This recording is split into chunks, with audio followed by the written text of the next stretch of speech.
todo lo que es el humo empieza desde el fuego. Antes de la quicha estaba el fuego.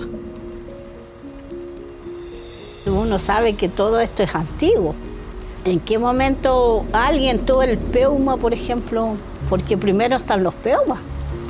¿Y quién tuvo el peuma para usar la quicha? De usarla de esa forma, el fuego más chiquitito. El fuego siempre va a ser importante a la hora de la rogativa, a la hora de la vivencia, a la hora de la conversa. Necesitáis fuego para conversar. A lo mejor no vas a tener un fogón, pero vais a tener una quicha. Y vas a tener el fuego y vas a conversar y te vas a relajar. Porque tu espíritu necesita comunicar. O sea, tú personalmente comunicas físicamente, pero los espíritus necesitan esa otra comunicación que no se ve. Yo alcancé a ver mi chesque así usando pero para ciertas cosas, cuando quería hablar con los ñen mapos, con los nehuenas del bosque, por ejemplo, del agua. Antes de iniciar una siembra, hablaba los ñen mapos para que esa siembra, esa semilla vaya.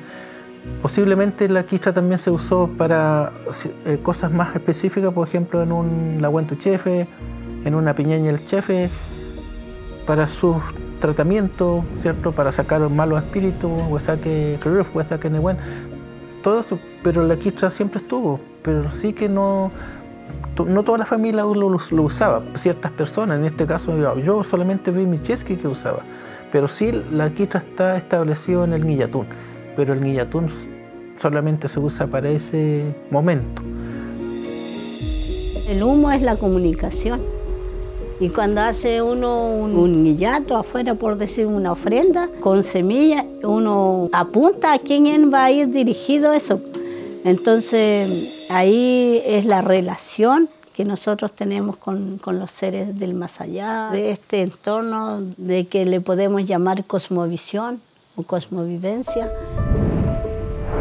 Con la colonización de los territorios, la alfarería mapuche cambió y se especializó con el tiempo.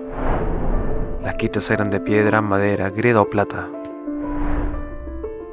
Estaban en reuniones, en ceremonias, en la vida diaria, hasta su prohibición. Llegó el tema de la iglesia, donde nos dijeron fumar es malo.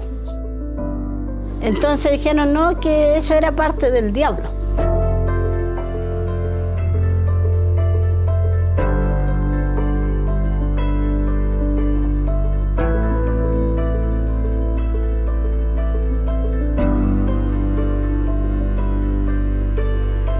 Nosotros estamos haciendo un trabajo que es situado, o sea, no estamos solamente yendo a los museos a ver quichas para tener una mayor cantidad de diseños encontrados o trabajar directamente el tema de las piezas.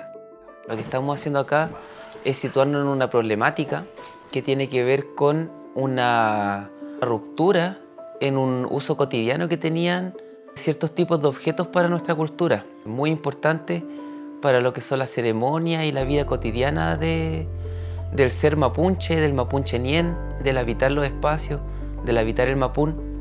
Y la quicha, específicamente en el contexto de esta investigación, viene a ser un objeto que vivió esa ruptura. ¿Qué quiero decir con esto?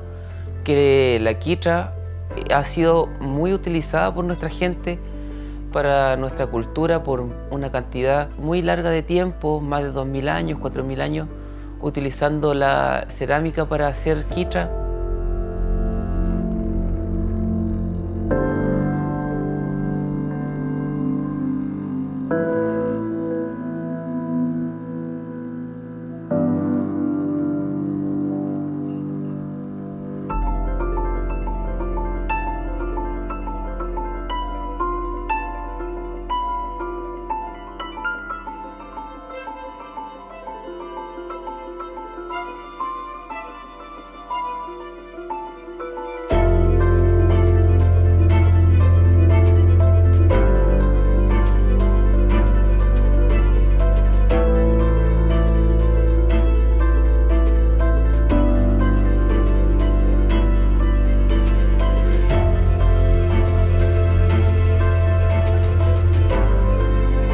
nosotros lo que hacemos y la importancia de ir a los museos es que nos hace recordar el uso amplio que tenía la quitra.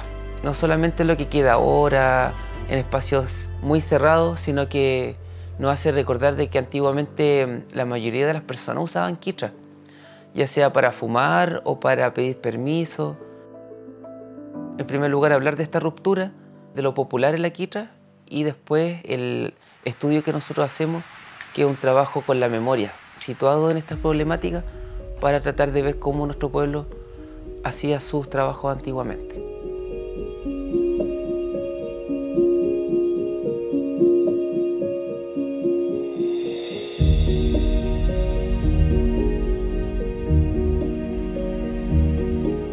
Bueno, desde el proceso creativo hay un trabajo siempre de reflexión y de memoria. Entonces eso tiene que ver harto con poder hacer NUTRAM, visitar colecciones museográficas, leer documentos y desde ahí reinterpretar, situándonos en este tiempo presente, entendiendo también el rol de un creador, que es qué quiero dejar para los que siguen.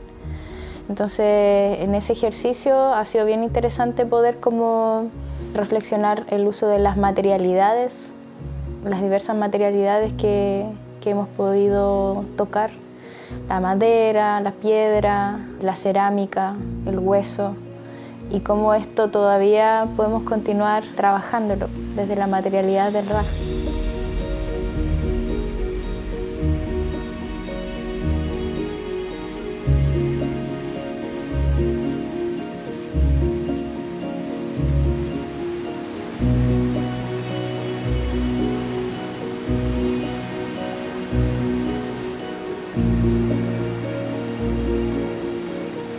Por ejemplo, respecto al uso de las cenizas, ha sido un trabajo bien novedoso en el sentido de que, si bien en la cultura mapuche hay harto antecedente del uso de las cenizas para diversos usos, como la alimentación, para la agricultura, para la vida, dentro de lo estudiado, pudimos darnos cuenta que el uso de las cenizas está registrado, por ejemplo, en los análisis de los fitolitos, que son los restos de sílice presentes en las pipas antiguas.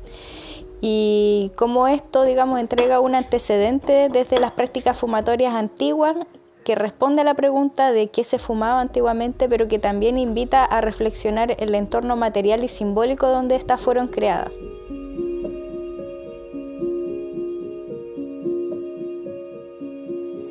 Claro, había plantas, pero entre eso también se fumaba, se decía que el clon seco, de repente también fumaban ciertos poñ que tenían muy parecido al tabaco, lo dejaban secando, lo molían y eso lo metían también. Esos son, los poñ tendría que ser como líquenes, musgo. Que antiguamente el tabaco igual se sembraba, se cultivaba.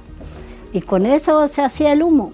Y cuando no habían eso, habían otros tipos de plantas, pues, plantas que se podrían sahumar, como el albuelahuen, que le llama uno hoy día el palqui. Se podría fumar el palguín, que le llaman, el matico. Y así sucesivamente, pues depende qué tipo de oración vas a hacer, o vas ocupando la hierba, pues hierba más fuerte, más suave. Porque hay todo tipo de espíritu, y como los mapuches decimos, todos los árboles tienen espíritu. Y uno dice, el ñen de las plantas, pero cada planta también tiene un ñen. ¿Cómo será el ñen del canelo que hace a los machis? ¿Cómo será el ñen del chihue que lleváis el pasaporte al más allá cuando te vas? ¿Cómo es el ñen del avellano, que es el ñen de la abundancia? ¿Cómo es el ñen del maqui, que te refresca cuando estás con mucho calor? Entonces, los mapuches a eso le rendían culto con la quitra. Eso lo usaba harto mi mamá, porque mi mamá fue piñañelfe, porque fuera matrona desde esa época. Entonces salíamos a buscar mucho remedio con ella. Y para hacer fechoto se hacía con el chihue. Increíble que esa planta tenga tanto nehuen, no solamente para fechoto, sino también para sacar, por ejemplo, un golpe, un moretón o un calambre que quedó ahí usted lo calienta, hasta ahí lo calienta con el fuego, con el contenedor tornado, y esa energía lo colocas acá, que resista justo. Pero también para limpiar una casa se hace con eso y con tepa. Esas son las plantas que yo vi que usaban para hacer limpieza para fechotón.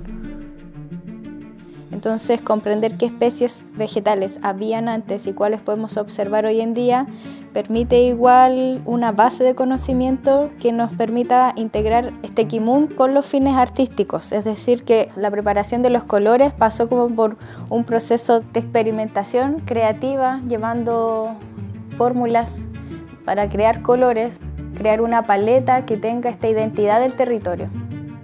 Trabajé con las cenizas de la madera, cenizas vegetales y con cenizas volcánicas.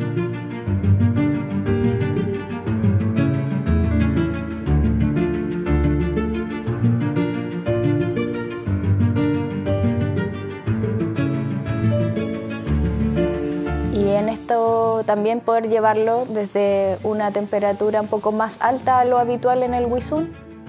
Entonces se trabajó con 2 fuegos, primero un fuego a 800 grados y después con otro fuego de alta temperatura a 1260 grados. De esta manera también se está trabajando en la innovación a través de tratamientos de superficie que son esmaltes cerámicos hechos con materias primas locales.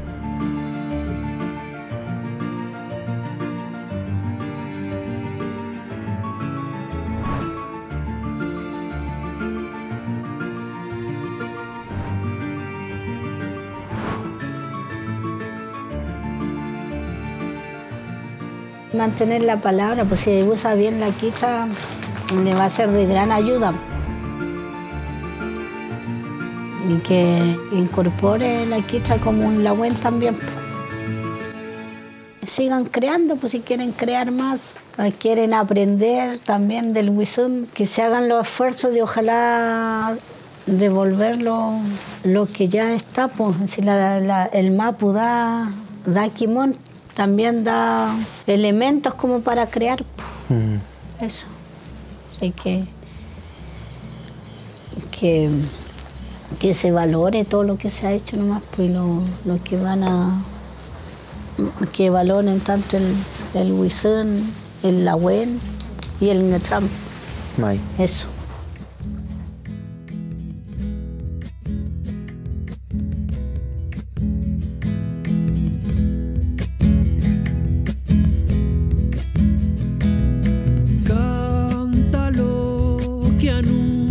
El sol alumbrando tu interior y a tus manos más amor, un mar, un lago de esplendor, sin atados corazón, sin anuncios, sin reloj, pinta el alma de color y vas sanando tu